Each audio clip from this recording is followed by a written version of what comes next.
Welcome to The Pestle, reviewing and breaking down movies to look for insights into the movie-making process. Hosted by Ray Finkel. Laces out, Dan. Let's dim the lights and kick off the show.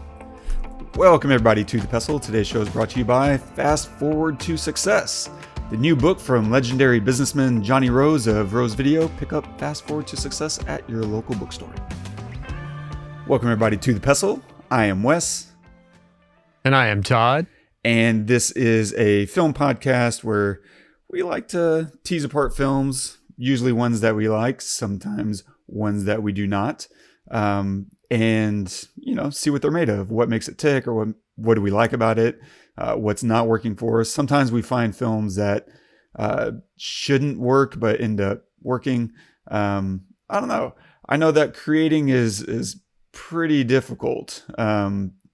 And getting into a good creative state of mind is always tricky because it's easy to be led purely by inspiration.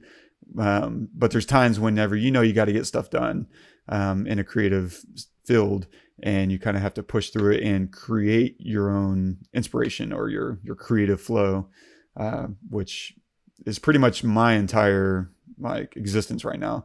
The last several years, I pretty much only do creative work. And so quite often clients do not care whether or not I'm in the mood for it or not.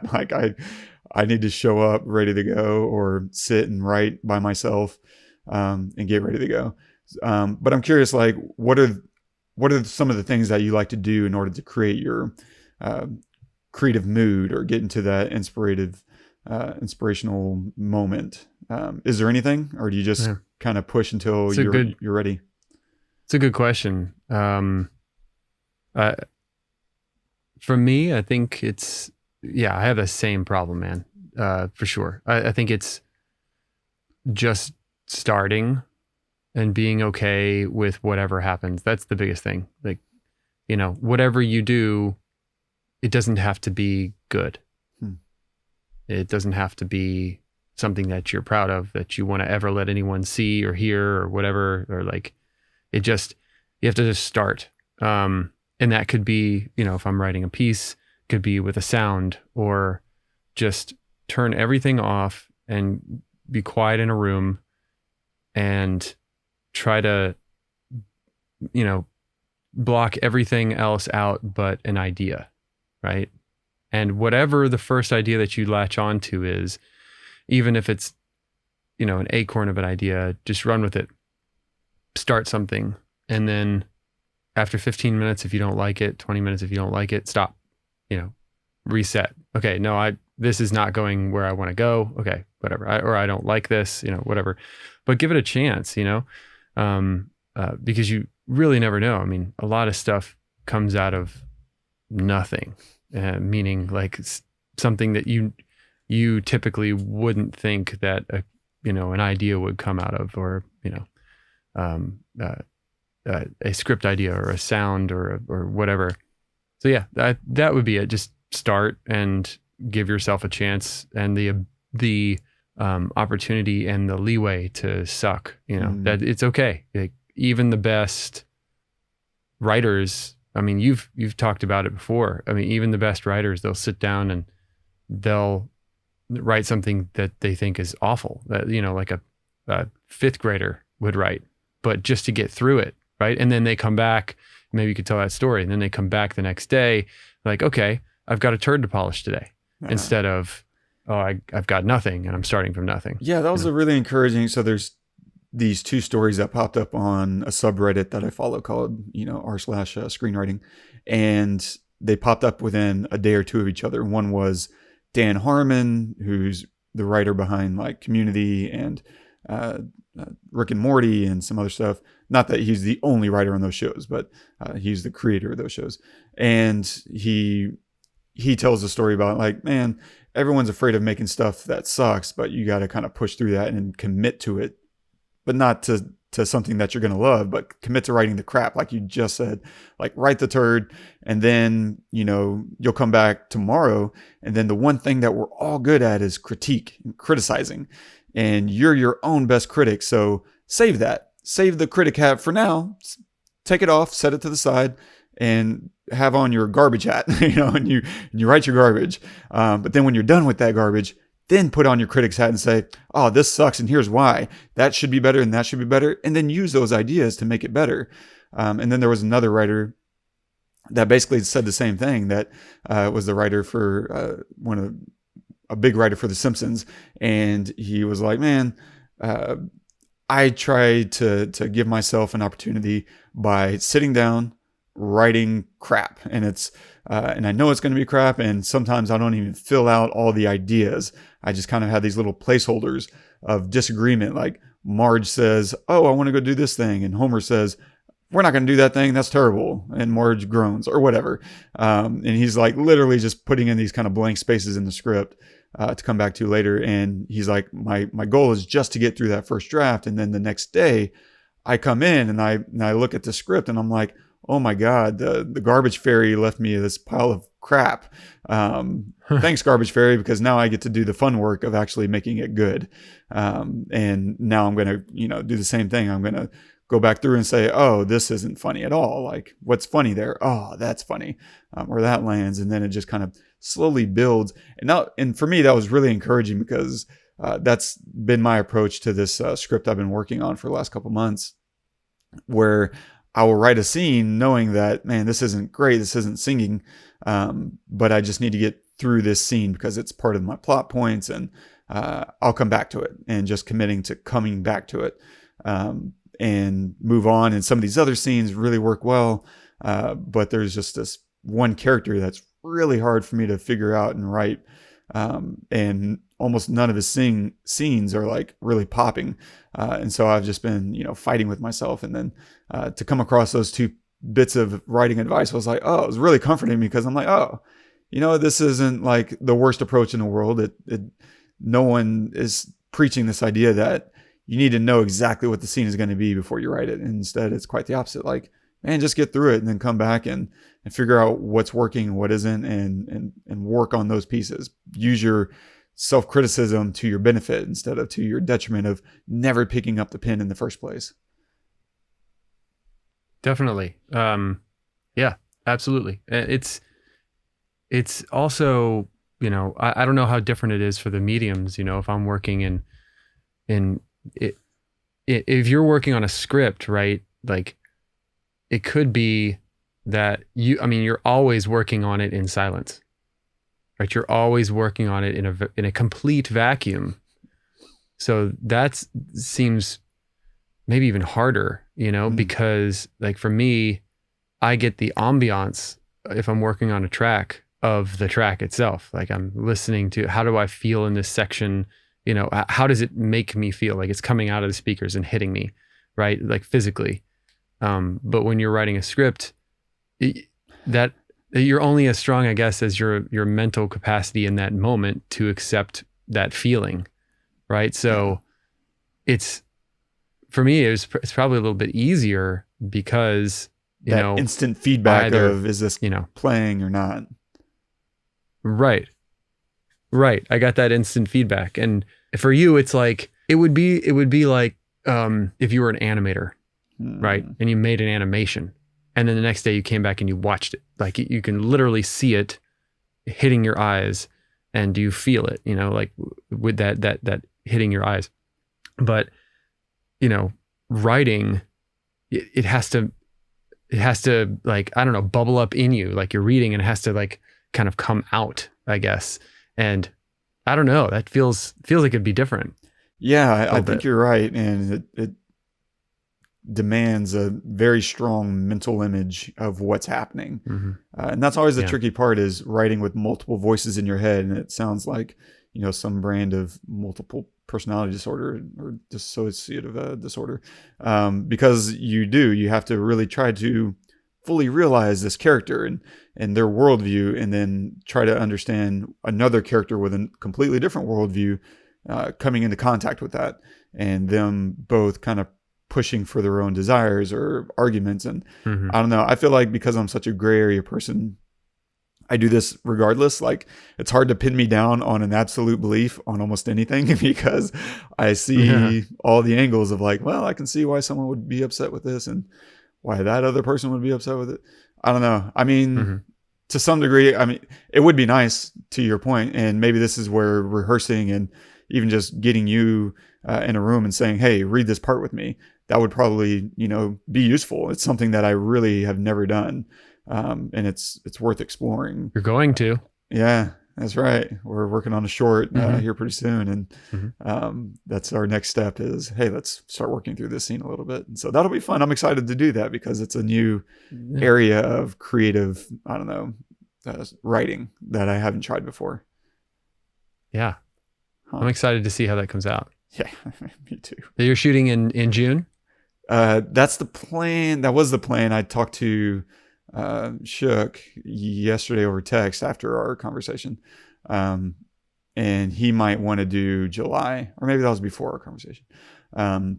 He might want to do July. No. Yeah, you mentioned maybe July, but okay, nice. So right now we've done. Yeah, we've started penciling June, but then the conversation with him might push it to July. And so, yeah, gotcha. I don't know. Within the next 2 months, I guess is the goal. Yeah, I need to get out and start making more stuff, man. Just create. Yeah, it's gonna happen. Yeah. Anyway, what are we doing today, man? Yeah. So today we are covering Aladdin, Disney's Aladdin, the original. So if you haven't seen that, please pause this episode and go watch it. They are spoilers about the story, and we don't want to ruin anything for you. For sure. We'll touch on a few things. We'll definitely go down a lot of the story and writing, how they push the story forward, and some of the themes. We'll also look at a couple of notes from the screenwriters themselves, and other such stuff and things and stuff. And a synopsis of the film. A kind-hearted street urchin and a power-hungry Grand Vizier vie for a magic lamp that has the power to make their deepest wishes come true. Directed by Ron Clements and John Musker. Screenplay by Ron Clements and John Musker and Ted Elliott and Terry Rossio. Starring Robin Williams as Genie and the Peddler. Scott Weinger as Aladdin. Linda Larkin as Princess Jasmine. Jonathan Freeman as Jafar. Gilbert Gottfried as Iago. And Douglas Seale as Sultan.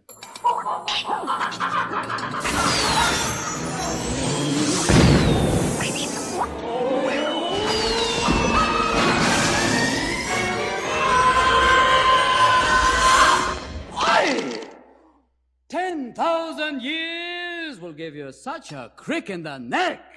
Hang on a second.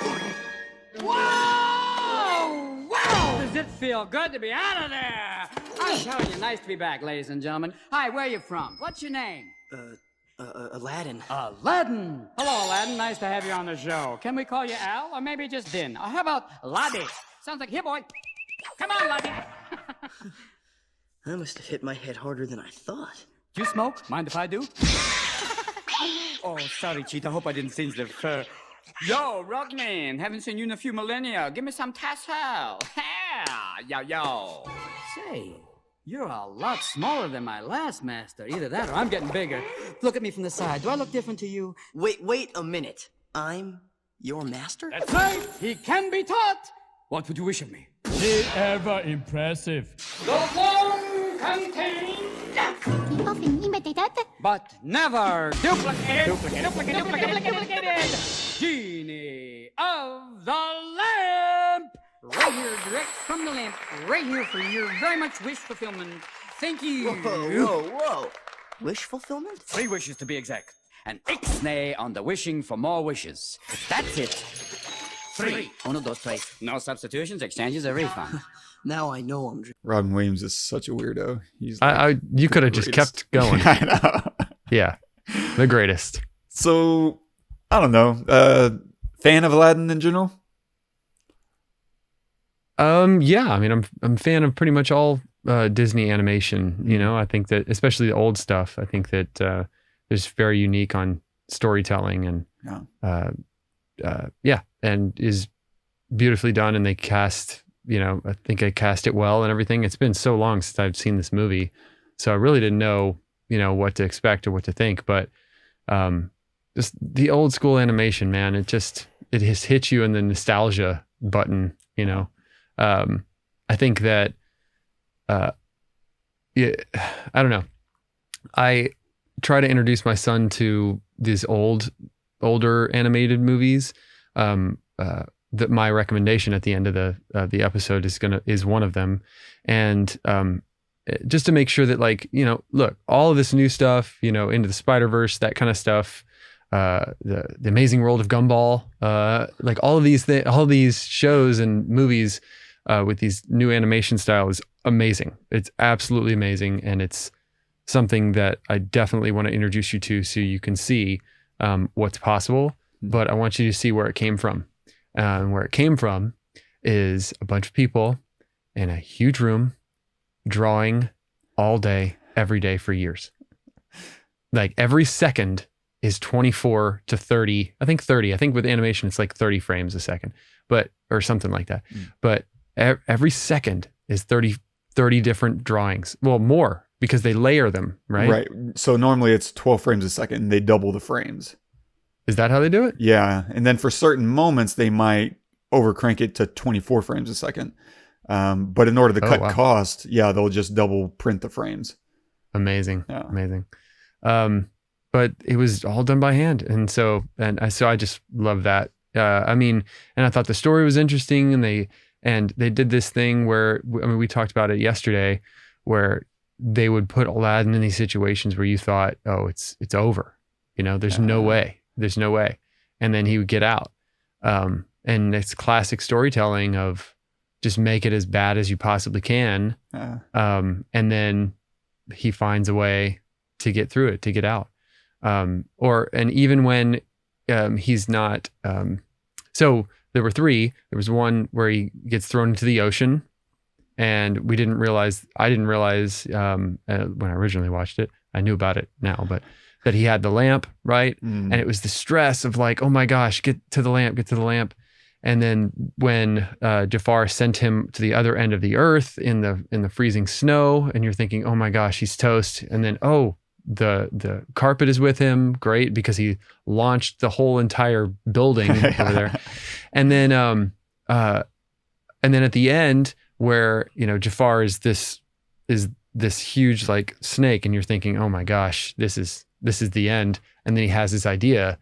It's just, they find really super creative ways to put him in these positions that you can't imagine how they would get out. And then they get out. And it's that classic, well, you can talk about it, but it's the classic, you know, put them in as bad a situation as you possibly can, and then find it, because you already know the way out, right?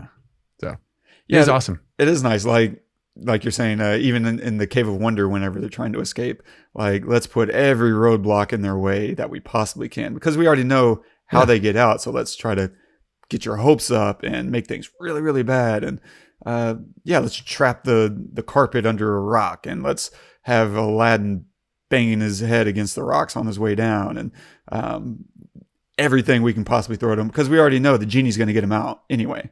So it doesn't matter what you throw at him right now, because the salvation's around the corner.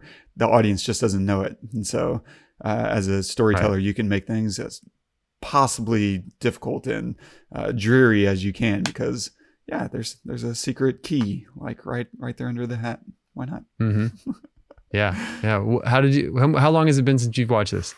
I mean, I usually don't go more than a few years without watching it, because this is my favorite Disney film. And so, probably 3-4 years maybe. Okay. Yeah. So I don't usually get too far away from like Aladdin and Beauty and the Beast. I usually stay like in that ballpark. Although those are probably the only two Disney films I watch consistently. The rest I enjoy, like you said, like I think they're all great. Especially in this era, this whole Little Mermaid 80s, 90s era, they just really came back to life after 20 years or so of kind of being off the map. So it'd been a while, but it still works for me. Like, it's such a swift story, you know. There's very little downtime and room for boredom. Like, they're just constantly putting you on the edge. I love it. It always works for me. All the performances, even some of the CG, like in the carpet ride, like it gets a little CG at a certain point, and that's fine. Like, It's brief, and so you don't get pulled out for very long. But I remember in the theater, I remember watching this as a kid in the theater, and that whole escape from the Cave of Wonders just felt thrilling. It felt like you're in a roller coaster because it's so big on the screen. It's just taking up the whole thing, and it feels like an IMAX roller coaster ride because of how big it is and the way they shot it, or the way they drew it. Thrilling. It plays. It's dramatic. You have a great villain. It completely works for me. You've got your comedy relief in Iago, which I remember when watching it. The funniest part of the entire movie for me was when Iago was acting like the flamingo. Yeah. Yes. What are you looking at, buddy? And he knocks his leg out from under him. I lost my mind laughing so hard. Oh man, those were in the heydays for Gilbert Gottfried, right? Yeah, man. And it was just that moment. It's a one moment, and I remember it being a little bit longer than that or something, but it was just like 3 seconds, and I laughed so hard. I mean, the Robin Williams stuff is obviously brilliant and enjoyable and awesome, and makes the movie for sure. But that moment, for some reason, just got me. Agreed. No, I completely agree. Like that is one of my might be my favorite moment too. It's just hilarious because this dodo pink flamingo just kind of jumps into the frame, and he's kind of dopey eyed and and Gilbert Gottfried's voice and the whole shtick was just perfect. Yeah, so good. And then even after that, when he gets the lamp and he starts imitating Jafar, like it's all just hilarious to me. Yeah, I love Iago. Yeah. Like if you take away Robin Williams, like he's easily the funniest part of this film, every part of him. And I was actually reading a little snippet from the writers, and they said that in their mind, the way they kind of wrote Iago was that, and it's obviously not addressed whatsoever in the film, it was just kind of a frame of reference to work from, was that Iago or Jafar cast a spell on Iago that took away all of Jafar's emotional qualities and threw them into Iago. And so that he could be as focused as possible on achieving his goals. And so Jafar is really kind of an emotionless, bag of dirt, who's very goal oriented.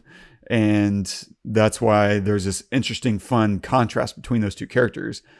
You have this really heightened, emotional, silly thing in the bird that really plays well against the straight man of Jafar, the villain. Gotcha. Yeah. Oh, that's interesting. I never would have thought that until just reading it like 10 minutes ago. Wow, that's brilliant, actually, because then it feels like a full character. Yeah, between the two of them. Yeah, you're taking they're together, so you're taking something away from this one, giving it to this one. It becomes so that he becomes all of one thing, and he is all of one thing from this thing, and together they make a whole. That's really brilliant. Wow. Yeah. And it's fun. Like, just run with that. And it's fine that the audience doesn't know. The audience doesn't need to know every single thing. It's fine to hide things from the audience as long as it isn't pertinent to the surface level plot points. It doesn't change the fact that Jafar is trying to get the lamp and he's trying to rule the world. It doesn't impact any of those elements that we know surface is compelling the story forward. And yet it's still fun, and it's informing the way you write these characters. I like it. I thought that was really clever. Wow. So cool. What notes do you have for this? So, I mean, on the basic level, and this is something that I read a lot of wordplayer.com as a new screenwriter. When I stumbled across it, I was just living and dying by every article they wrote. And Ted Elliott and Terry Rossio, even though there's 4 screenwriters on the credit, I feel like this is really their script. Like Ron and John both obviously directed and had tremendous input into the story. But it sounds like, as far as developing the story and the beats and all the humor, was really born out of Ted Elliott and Terry Rossio, and then of course Robin Williams becomes his own. He's Robin Williams. Like, he's going to take it wherever he wants. But their perspective in writing stories is very plot focused, where they're constantly thinking about how to drive the story forward. And if you go and watch a lot of their films, whether you're talking about this or Pirates of the Caribbean, I don't know, Shrek, like they are constantly thinking about what are the characters needing to do next, what happens next, and why are we doing that? They put a lot of their attention on that. And so whenever I'm watching this movie, I'm thinking about their style of writing and how it really stays true to this film. And so one of the first things I just kind of jotted to myself was how the film just flies right by. Like the story constantly is pushing forward. And so just from a high level, if you think about all the main kind of sequences, like we start with meeting Jafar and what he wants. And then we meet Aladdin and what he wants versus what he wants to be, or what he is versus what he wants to be. And from there, we meet Jasmine and then what she wants versus what she's being forced to be. And then we meet, Jasmine meets Aladdin. And then Jafar kidnaps Aladdin in order to get the lamp. And then finally, we meet the genie and what he wants. And of course, Aladdin and the genie make a deal. And then Aladdin transforms himself in order to impress Jasmine and win her approval. And of course, Aladdin and Jasmine go on a date. He wins her over. But then Jafar tries to kill Aladdin, but he survives and gets the Sultan's blessing. But then Jafar gets the lamp and becomes a ruler and a sorcerer. And then he banishes Aladdin and he takes Jasmine. And this is that moment you were talking about where all is lost. Usually in a film, especially in an adventure like this, you have that moment where all is lost. And of course, the bittersweet aspect of it, and Aladdin says it himself, is that could have been prevented had Aladdin freed the genie. If he had stuck to the deal that he had made with Genie and freed him, that this never would have happened. And so now Aladdin has to come back and fight Jafar. And he loses the fight, but he wins the battle of wits, which is really interesting because we, just to flesh that whole sequence out a little bit more of him fighting Jafar, it's really fun because he tries to get the lamp, to regain it, and he fails. And then Jasmine tries to get the lamp and she fails. Abu tries and he fails. Carpet tries and he fails. Everybody's trying and everybody's losing. And that really helps add to the effect of, is there any hope left? Because we've already, from the beginning of that sequence, established that Genie cannot assist. He cannot help. He is completely beholden to Xenopsychopath, as he jokes. And then once everybody fails, Jafar is kind of taunting everyone, right? He traps Jasmine and he unravels the carpet, blah, blah, blah. Now he's taunting Aladdin, right? And his taunting kind of becomes his undoing, his own unraveling, because he's yelling at, Aladdin, without the genie, you're nothing, which is a perfect, smooth transition into the trap, because he's now giving Aladdin the idea that that's right. And that applies to you too, because the genie is more powerful than you'll ever be. And he wishes to become a genie himself, of course. And what's great about this little sequence is that we see the fear in everyone else's eyes except Aladdin's. Like you see Genie, like, what are you doing? And so his fear of fulfilling the wish sells the danger while concealing the victory. And it's this kind of free tension to set up Jafar's surprising defeat. And that's just beautiful. And so we have that whole sequence, Aladdin fighting Jafar and losing, yet winning. And then the last sequence is Aladdin setting Genie free. And so this whole movie is just kind of this, we're going to meet this person, we're going to meet that person, we're going to meet this person. Now these two people are going to meet, and now we're going to meet a new person. And now we're going to transform him, and he's going to win over the day. And yet he fails and becomes his own undoing. And it's just pushing one sequence after another. It's very story driven instead of character driven. And the trick in that, of course, is whenever you're telling something that's so plot focused, you need to start to intertwine depth of character and motivation all seamlessly into these plot points. And it's especially important in a cartoon because you're cursed with the attention span of children. Like, You need to do it in a way that is entertaining and makes you care about these people, gives you the depth of who they are and what they care about, while, you know, intertwining that into why we are in this next scene in the first place and how that plays into the larger elements of who wins and who succeeds and what does it matter. And in this case, this is like an 85-minute movie. Like if you subtract the credits, this is only 85 minutes. And so that's mind-bending whenever you also start to include music. Okay, now we also need to include, you know, 30 minutes worth of song. Like, what? Like, it is just breathless in that way, but it feels effortless. You don't feel breathless watching it. You feel completely in the moment and entertained. And it's in a complete enjoyment. And it's, you know, using humor as these perfect segues, right? Aladdin tricks Genie into getting him out, and instead of like belaboring that point, it just becomes this like little punchline, like, oh, I feel sheepish, you know, and it's like another just punchline, and it's just brilliant. And I'm sure to some degree it works without Robin Williams, to some degree, but my God, and it kind of goes back to, you know, most Robin Williams films like this. Like, he's only sprinkled in there. Like, if you really think and subtract all the Robin Williams sequences, instead of an 85-minute film, maybe it's a 65-minute film. Maybe 70, I don't know. But I'd be surprised if he's in more than 15 to 20 minutes of this thing.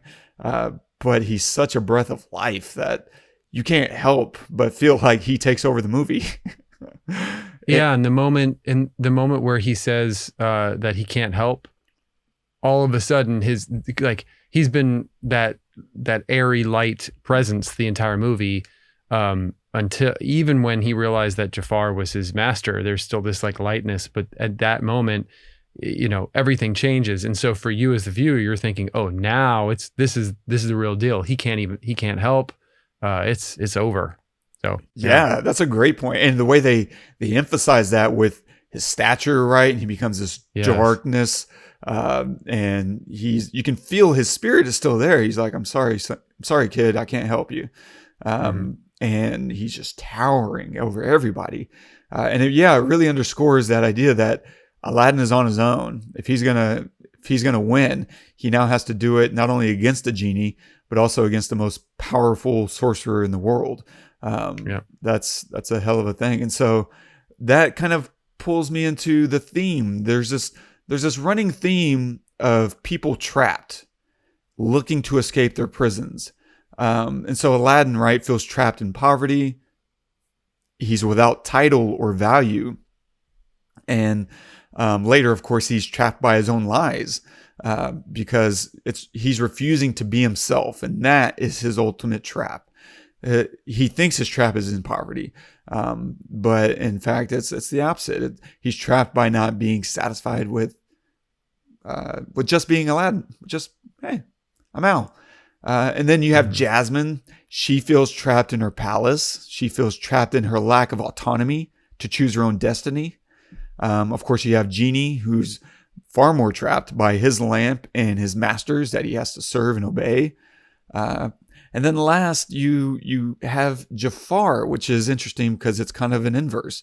Because Jafar desires power and position, which I think become his trap.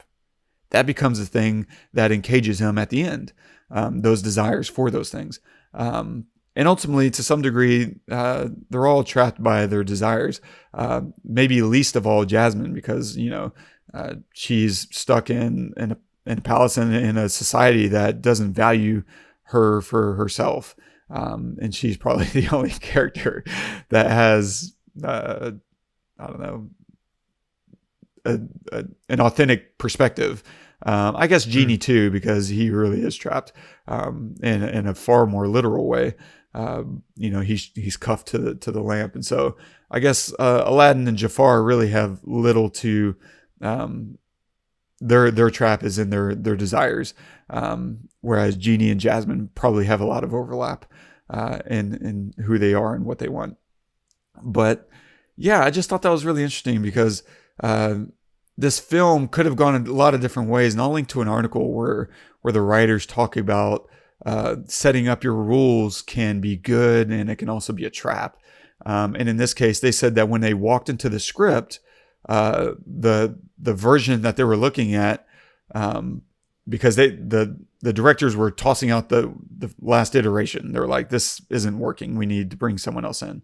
And so Ted Elliott and Terry Rossio step in, and right now they're looking at how the genie can grant infinite wishes. You can wish for as many things as you want. And they were like, we don't like that. It becomes this kind of addiction story. And now it's all about, I want something else. I want something else. And whereas if you put a restriction on it, now the value of each wish becomes much more powerful and more problematic because you run out. And now, and if you set up this idea that the genie is trapped and he needs a wish from his master, then now you have a drama and you have a crisis, and it's great. And so, yeah, there's a lot of interesting things behind that. And so I'll link to that article that people can read. But there's a few tidbits that I kind of enjoyed, because there's this really simple setup and payoff. When Aladdin meets Jasmine, the guards are after them, and he leans down and he says, "Do you trust me?" And it sets up Jasmine's connection and recognition of Aladdin for later on, whenever he's on the carpet and he's pretending to be, this prince, and he's inviting her onto this date, and he leans down and he says, "Do you trust me?" And you see that light bulb kind of pop off on her mind. She's like, "Yeah, I do." And it's very simple because it uses a few things. Obviously, the phrase itself, the posture, but then they also cut to a very specific perspective, the POV angle from Jasmine's point of view, to help the moment connect stronger. And it's selling the payoff that, yeah, this is her Aladdin. And of course, she tricks him at the end of their date. It's a shame Abu couldn't be here. He's like, nah, he doesn't like heights or fireworks. She's like, haha, you are the boy from the marketplace. And so I really like that very simple setup payoff, because you need something that gives Aladdin a moment where he could choose the truth, and instead he doubles down on the lie, and he gets caught. And of course, the carpet is right there trying to tell him, like, hey, no, this is out with the truth. And he chooses otherwise. And so it's just a really good way to kind of sink him further into, his own little commitment to lies, and to not being himself. There's also this other great little moment where we meet Aladdin and he's escaping the guards again, and he jumps with the carpet. And of course, it's not the magic carpet, it's a normal one. But on your first viewing, you kind of wonder, is that the carpet? And it's this kind of anticipation. And it's fun. It's fun to say, oh, this is the carpet. Maybe this is where it starts. And then, of course, it's not. He just kind of uses it to glide down. But I think that's fun. And that whole sequence of meeting him is interesting because they're able to layer in multiple things and reinforce a lot of things about Aladdin. And so, like, he runs into the royalty right after he gives his bread away to the kids, and it kind of allows him to be like, yeah, he's a thief, but he's not a bad person. He's giving the meal that nearly got him killed. He's giving it away to these other kids who need it. And then he runs into this royalty, this jerk on a horse who, kicks him into the mud. And it kind of cements Aladdin's place in society as worthless, a street rat, a vagrant. And it's the perfect moment, of course, after that for an interlude about his hopes. Right? He sings a song, "There's So Much More to Me." And it's very quick. It's probably like a 30-second tune. And it allows us to exit Aladdin with hope and introduce the Jasmine, because now he's got his eyes on the palace. And that's a perfect segue to, well, what's in that palace? There's this thing that he's hoping for. Let's figure out what's there, because what he's hoping for is actually in there. It's not the palace itself. What he doesn't know is it's the person within the palace. And it's good. It's good use of music. It's a good segue. It's very simple. It's a way to kind of connect with Aladdin a little bit more on our way out and into someone else. I like that Aladdin tricks the genie out of a free wish, like which also becomes that extra wish that sets the genie free. Like his Oh, that's beautiful. Yeah, it's his duplicity that becomes his freedom. And that's kind of nice. I like it. There's another thing that's just kind of silly, which is when Aladdin's about to make his first wish, it's about winning over Jasmine. And, you know, Genie reminds him of the rules. He's like, I can't make anybody fall in love. And Aladdin's like, but she's the best. You got to see her. And Genie is like, oh, and is she beautiful? Oh, you have no idea. And we cut to this reaction shot, wordless, but it's the genie fluttering his eyes as Aladdin is swooning. And I just feel like I wonder if they took this shot, because they record a lot of that stuff when like the voice actors are in the booth and they're acting with one another in separate booths. And I feel like maybe they referenced the little shot of Robin Williams, who didn't say anything but gave them a reaction. It's like, yeah, we do want to use that because it's all about Genie. He gets it. It's love. He understands it. And I love that. It's like sometimes voice actors can still create something visually, even if that's not technically why they are there. For goodness sake, I'm no voice actor. And so, anyway, last few notes here, and I'll read it verbatim. I'll link it in the article because there's a lot of fun tidbits. But there's this Wordplayer article where they kind of give you a quiz of what it's like to write for animation. And I'll just kind of cut to the chase here. The page count of a typical animated feature script runs no more than 85 pages tops. On Aladdin, and this is in the voice of Ted Elliott, I want to say, or Terry Rossio. It's Terry Rossio who wrote the article. And he says that on Aladdin, we begged for 5 more minutes of screen time. 5, just 5, in order to tell the story, until we were told it would cost the production another $7 or $8 million. Because in order to get more footage, they'd need to hire more animators or pay the existing animators huge overtime. This shorter page limit forces some story structure changes. It's all the more important, for example, to get the story going quickly and for scenes to serve dual or even triple purposes. Give yourself, this is his grading of the quiz, give yourself 3 points if you picked no script, because before Little Mermaid, there was no such thing as animation screenplay, which I did not know, because it over 4,000 pages on Katzenberg's animated features. Each scene was written 40 plus times, and this is Katzenberg he ran the Disney Animation Studios, so he was like, if you write every scene 40 plus times, that's over 4,000 pages of screenplay for an 80-minute movie. Which is kind of crazy. So on the one hand, it is an 85-page script, but on the other hand, because of how many rewrites you do, that's over 4,000 pages of script, which is freaking insanity. Wow. Yeah.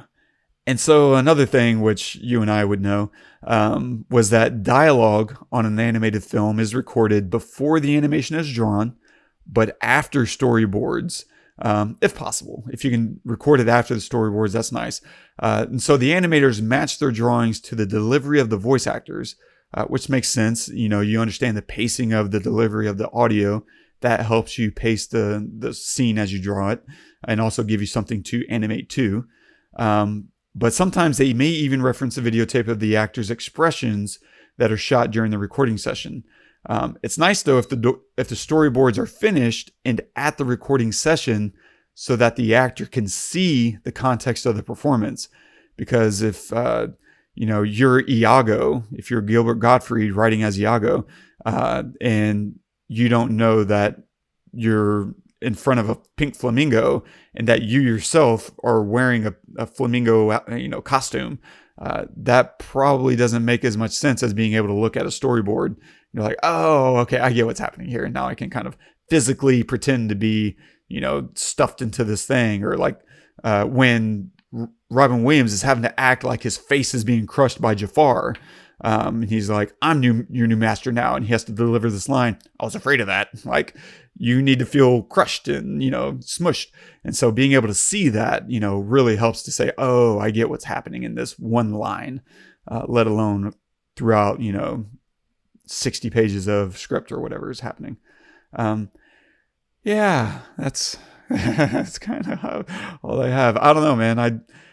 One of the, I guess, other tidbit that we talked about before was there's supposed to be like 15 or 16 hours of Robin Williams outtakes, because he would just show up and ad-lib all of his scenes and want to do it again.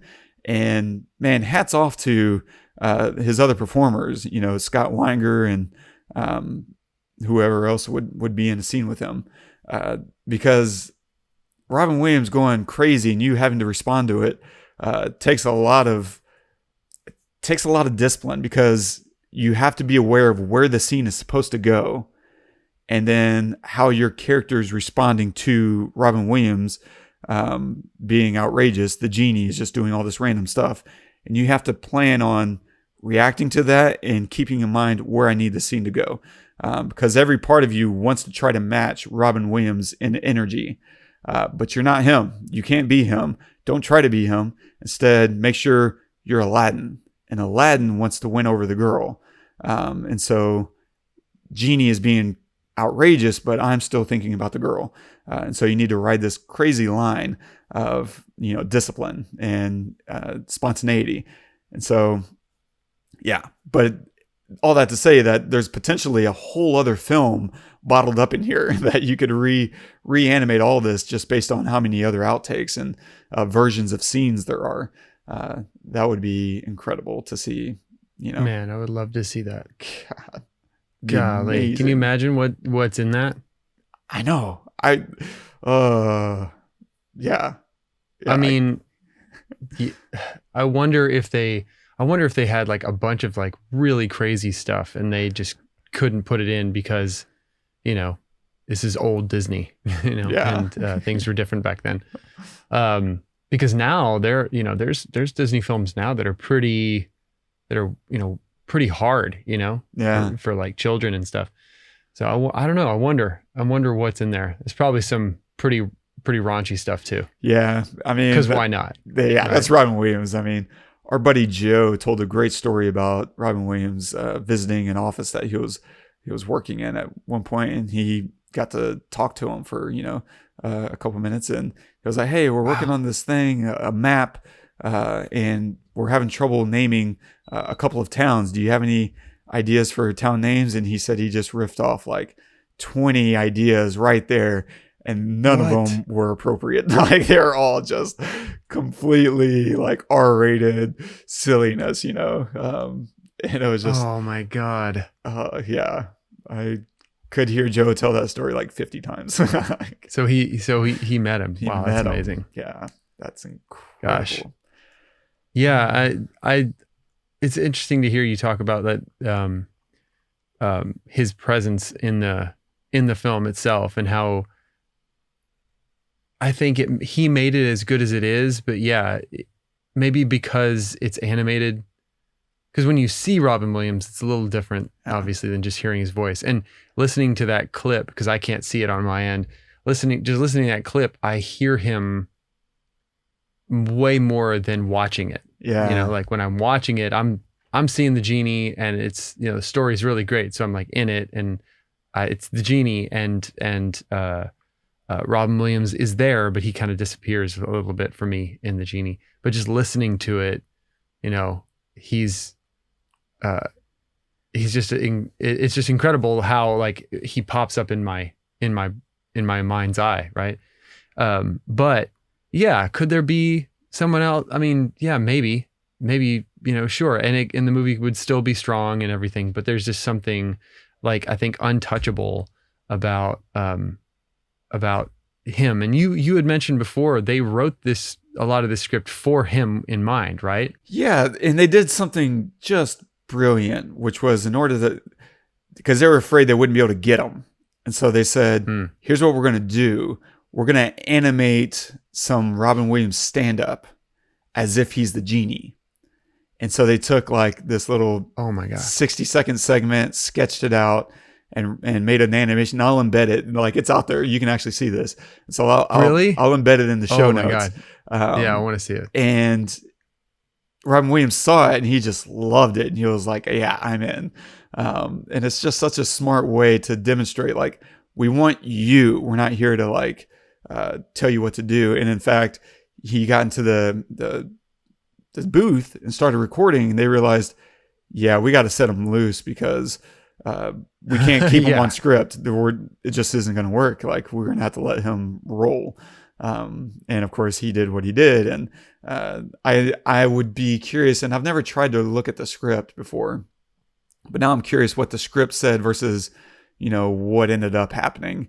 And I wonder if that version is even out there, because a lot of times what people will do is they'll take the finished film and then kind of rewrite it to match the film, rewrite the script in order to match what you'll see, instead of letting the script be. Yeah, I think we talked about that on what was intended on the Nomad episode, right? Yeah. And it's interesting, but I'm always just curious, like, well, where did we start? I want to see the starting point, because to me that's more interesting. Like, I get some of the purpose behind that, but I don't know. So he did. I think you're right, man. Like, he just brings so much, like, and without looking at it, you can hear him, but whenever you see it, it's like, it's Robin Williams and it's the Genie. They gave him some of the same features. Like, you can see Robin Williams in the Genie. But whenever he gets to actually become like Jack Nicholson or a sheep, to kind of sell, because he's always doing these voices, right? And to actually allow him to become those things, it's like, this is Robin Williams in his purest form, and it's animation. Like, it's amazing. I do love how they give you so much information. I mean, it's definitely a lesson in screenwriting, because they don't mess around. Immediately when he comes out of the lamp, he tells him the rules. Like, it's like, we're not going to mess around here for 5 minutes, and then you do something, and I say, no, we're going to start telling you the rules immediately right then. And that makes a lot of sense when you were talking about earlier about, like, they can't have the extra 5 minutes because it's going to cost $8 million. Well, okay, then we got to make the most out of the minutes we've got. And I love that. There's like, there are some films that you can't rush, and then there are other films where it's better to. And especially in a movie, for me personally, especially in a movie where there's a bunch of music and singing and stuff, you better fill the rest of it with information that's going to support what's happening around us, and give me a little bit more context, always along the way. Just keep throwing it at me. More info. And I think that they did such a great job at that. Yeah. Like, there were some scenes where I was almost overloaded with information to remember about basic rules of where they are, the time they are, the place they are, what's happening around them or to them, constantly reminding us throughout also that you're messing up, Aladdin, by lying. He had so many opportunities, and he just never chose to tell the truth until he was basically backed into a corner. But they kept reminding us about that throughout, and taking all of these little moments to, like, little nail here, a little nail there. And then by the end of it, you have a building, and it did feel like you literally couldn't cut a minute out of that film, Yeah, it wouldn't have worked. Everything would. Yeah, it wouldn't have worked. And that feels good as a viewer, of thinking like, okay, I gave you an hour and a half of my time, and it was an hour and a half that fully needed to happen, not 2.5 hours where you could have cut 45 minutes out. Like that always bothers me. It always bothers me. I'd rather, look, I love watching movies, but I would, and I don't mind watching a 3-hour movie. If it's good and it needs to be 3 hours, please give it to me. Lord of the Rings, I'll watch it all day. Yeah. But if it could be 2, make it 2. Yeah. Why don't ask for an extra hour of my life, because then at the end of it, if it wasn't everything it needed to be, then all of a sudden I feel like robbed Yeah. a little bit. Mm-hmm. And this movie didn't rob me of anything. It just completely kept giving and giving and giving. So Yeah, and I've taken to that style of writing more and more over the last couple years, and I'll probably deviate at some point. But even just like the way I read off the plot points, right? We were going to meet Jafar and find out what he wants. We're going to meet Aladdin and find out what he is versus what he wants to be, and then we're going to meet Jasmine and what she wants. And I kind of start more and more that way. I'm like, here's my plot point, and then the beauty of it both gives me structure, but it also gives me a lot of space to play, because there's a lot of ways that you can, introduce a character and find out what's important to them. And for, that easily could have been shifted to, we're going to meet Jafar and discover that he's having a hard time getting his hands on the lamp.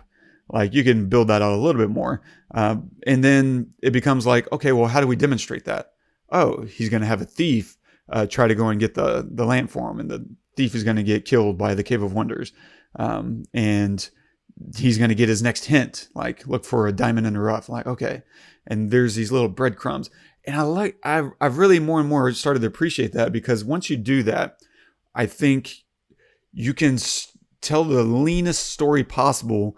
And once you realize, okay, I still have room to play, now you can kind of go back and start thinking about, how can I flesh this out a little bit more? How can I support this story point?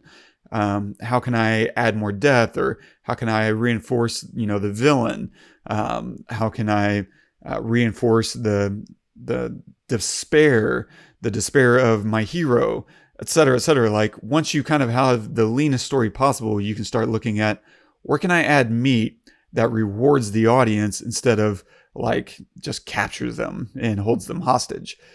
Because that's the stuff that you and I really don't like. It's just kind of wasting our time with stuff that doesn't add up to anything, has no entertainment value, and also just, feels like fluff and filler, and just to I don't know, make the runtime a little bit longer. We don't need that. Yeah, I'm good with 90 minutes. Why make it 2 hours if it can be 90? Right. You better have a good excuse for sure. Yeah. But their excuse was $8 million. Yeah, that's right. Right. Good thing. Good. Sometimes not having money is good. It's funny, man, because I more and more appreciate good feedback. And in this case, like, because operating, like you were talking about at the beginning, like, I operate in a silo for the most part when I'm writing a story. And there's times when I know I need another perspective. And that's so tricky to get that perspective, because it could be bad advice. It could be a bad point of view, and it could create an insecurity in me that begins to deteriorate my story and my confidence in my story. But oftentimes whenever you hear someone, and this becomes the job of the writer, is to hear a note and to decipher what's really at the problem with this note. Like, someone might say, oh, you need to establish the rules. And this is an article I was just reading on Wordplayer that I'm linking everyone to. And the note might say one thing, but you might say, oh, they're saying that the problem is we don't establish the rules. But what they're actually wanting is to understand why this character desires this other thing in the first place. And they think it's because there's no clear rules, when in fact there's a lack of motivation that's underpinning the scenario, the situation. And so it becomes your job as a storyteller. And that happened on a film I worked on last year, where the client came back and said, it's too dark. That's my tendency, as I write really dark stuff. And they were like, it's too dark. This isn't it. And I had to reconfigure their perspective to say that, okay, it's not that it's too dark. The problem is what they really want is they want to see how things can go wrong, even despite a person having all the best circumstances going in their favor. What's that look like? What's it look like when life falls apart despite everything going your way? Okay, now we got a new problem to solve for, instead of having all the people in their lives creating problems for them. Let's have all the people in their life trying to help, and yet their life crumbles anyway. Why? And so they've never heard that.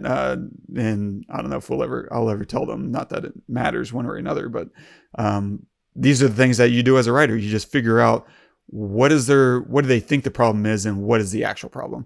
And you reframe it and you start writing from a completely new perspective. Wow. Yeah.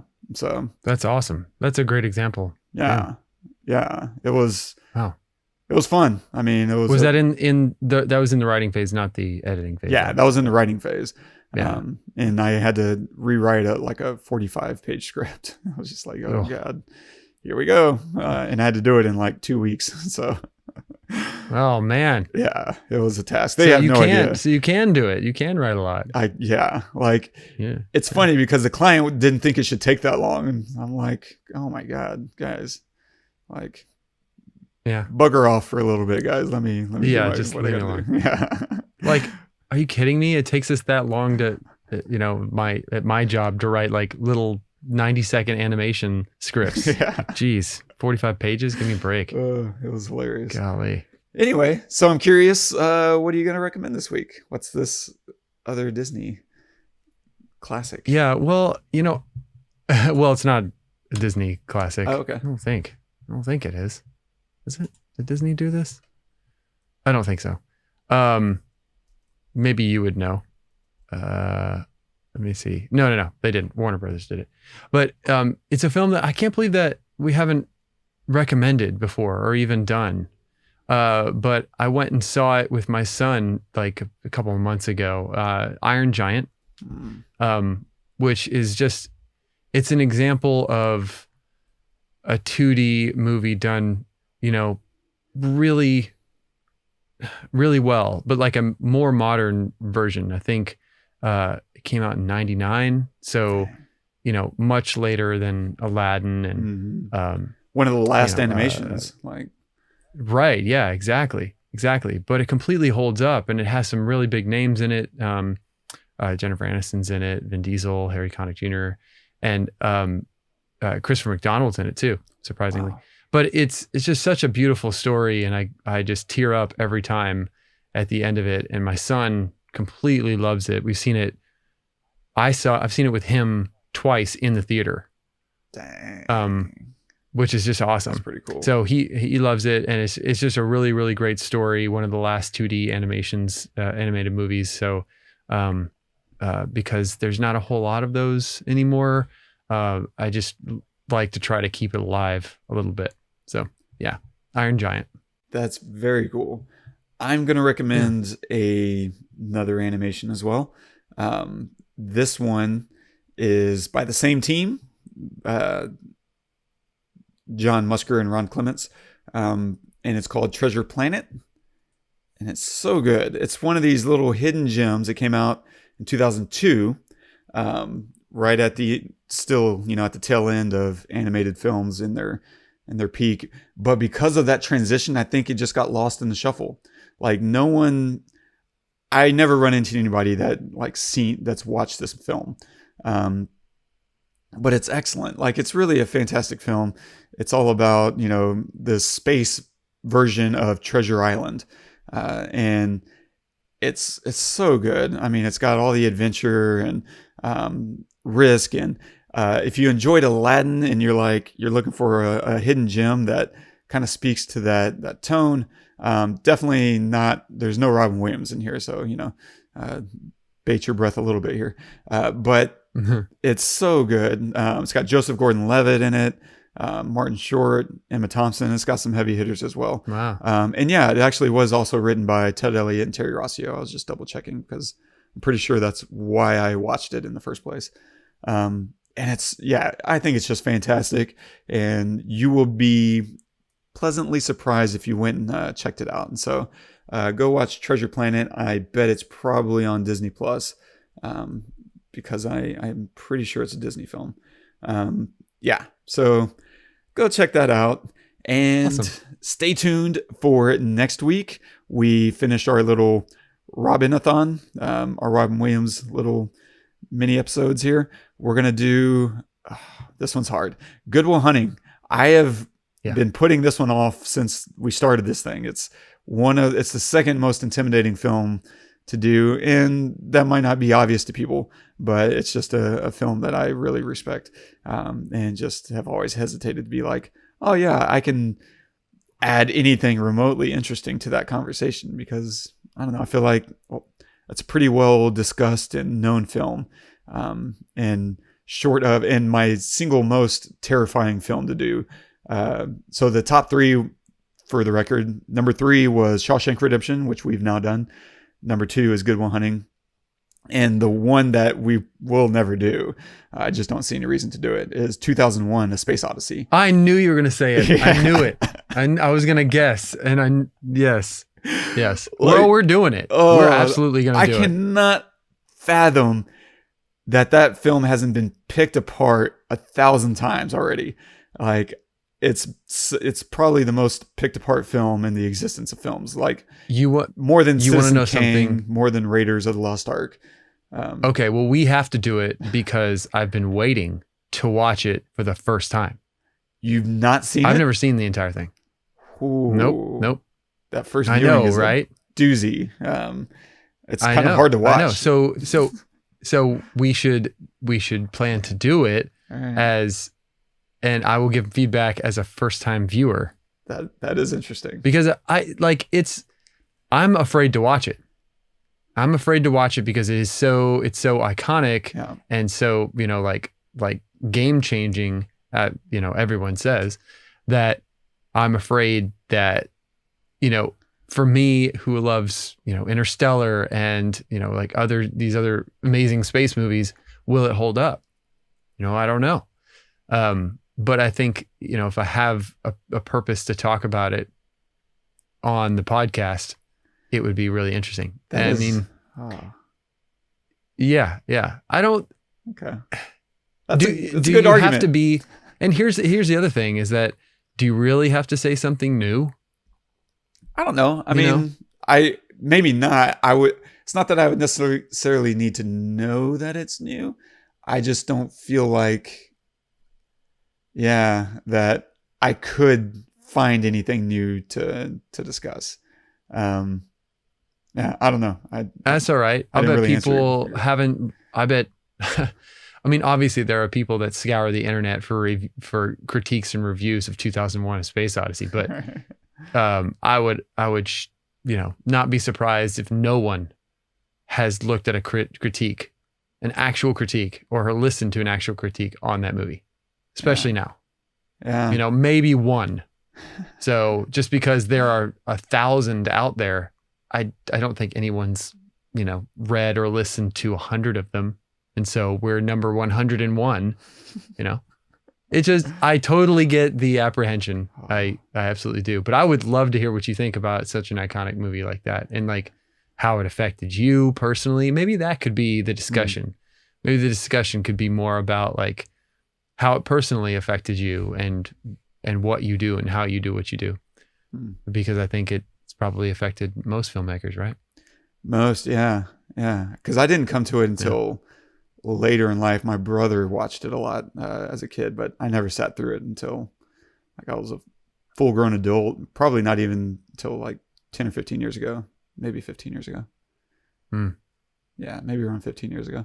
Was when I finally watched it, and it was just like, okay, well, okay. Yeah. You know what? I think you've made a compelling case specifically with your first-time viewing experience, because I predict I know exactly how that's going to go. Okay. All right. We'll see. Mm-hmm. Awesome. Nice. So great. Yeah. Don't forget, subscribe, drop us a review, leave us a note if there's something you want us to cover. Shout out to all our Patreon members, all 7 of you. I think y'all are awesome. And if anybody wants to drop a note on this episode, you can do that at thepestlepodcast.com/Aladdin. Just like that. You have to spell it just like that.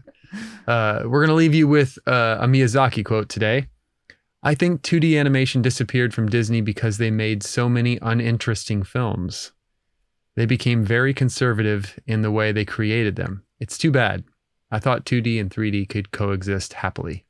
Man, that is Wow. Yeah, That's aggressive. it's aggressive and yet hopeful. It's like, man, because he's not putting down 3D. He's just saying there's space for both of these mediums to tell compelling stories.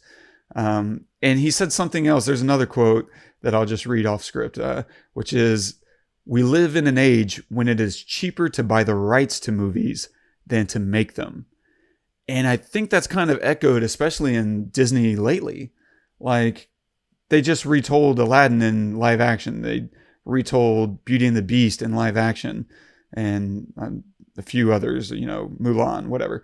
And it's like, it is easier. It's easier to just kind of go for the guaranteed kill instead of risk telling new stories. And Miyazaki, is famed, right? Studio Ghibli, Howl's Moving Castle and Spirit of the Way and a million others that are just completely original works, and compelling. But it comes at a risk. He has to risk, telling a new story and something that maybe audiences are going to reject. But that's where the reward is. And maybe Disney hasn't been taking as many chances. They take some of those chances with Pixar, but with Disney animations, like the 2D stuff, I think he's got a really interesting case and point. Well, maybe not a specific case, but they were just making uninteresting films to some degree, and that made them shy away from 2D animations. But I'd love to see a resurgence, and here's the thing, and that I thought was interesting about this quote, is that it's not that people don't like 2D animation. Even though there's really no movies coming out that are 2D, there's still cartoons being made. Rick and Morty is 2D. I think Simpsons are still being made. That's 2D. That's traditional. I bet Family Guy is still being made. Like, there's still a hunger, Adventure Time, that's 2D. Like, there's still a hunger clearly for 2D animation. And there might be that space for it in film if people would take that gamble. I mean, Futurama was only recently canceled a few years ago, for the last time, but it got revived like 3 or 4 times, maybe 4 or 5. Like, Futurama just kind of kept coming back. You just couldn't quite kill it. And I still watch Futurama almost every day. Like, that's usually how I go to sleep at night, is I'll put on Futurama and the familiarity, and it gives my brain something to focus on while I drift away instead of, having the nighttime scaries come at you. And it's settling. And so, yeah, I don't know. I think it carries weight coming from Miyazaki, I guess, is my only real addition to that. Yeah. Absolutely. I agree. Couldn't agree more. This is fun, man. Yeah. My last thought, it feels more appropriate here than next week, was like Robin Williams. I was telling you yesterday that my mom gave me a bunch of my elementary and childhood stuff, and I came across this book that was all my firsts. It was like my first time I said I love you, my first haircut, all this stuff. And apparently, I went to the movie theaters to see my first movie like 2 months after I was born. And the movie I saw was Popeye with Robin Williams. I was like, oh, that is so appropriate. I'm so glad. I don't know that I necessarily love Popeye, but I love him as Popeye. And I love Shelley Duvall as, Olive Oil. And that just really touched my heart. Yeah. It's amazing. Robin Williams. That's amazing. What a gift. Truly. Gosh. Yeah. Wow. I don't have anything to add to that, man. We talked about that yesterday, and I was just like floored. My jaw was on the floor. I can't believe it. So, too cool. We miss you, Robin, for sure. Gosh. There'll never be another one like him. Man. Well, this has been amazing. Thank you so much for joining us. Like Wes said, please like, subscribe, review, share us with your friends, all that good stuff. It all is important, and it helps us keep going. I think we go without it, but it's definitely better with it, for sure. And join us next week. We're doing Good Will Hunting, so make sure to watch that episode or watch that film before the episode starts so you don't have to pause it beforehand. Until then, I am Todd. I'm Wes. Go watch some movies.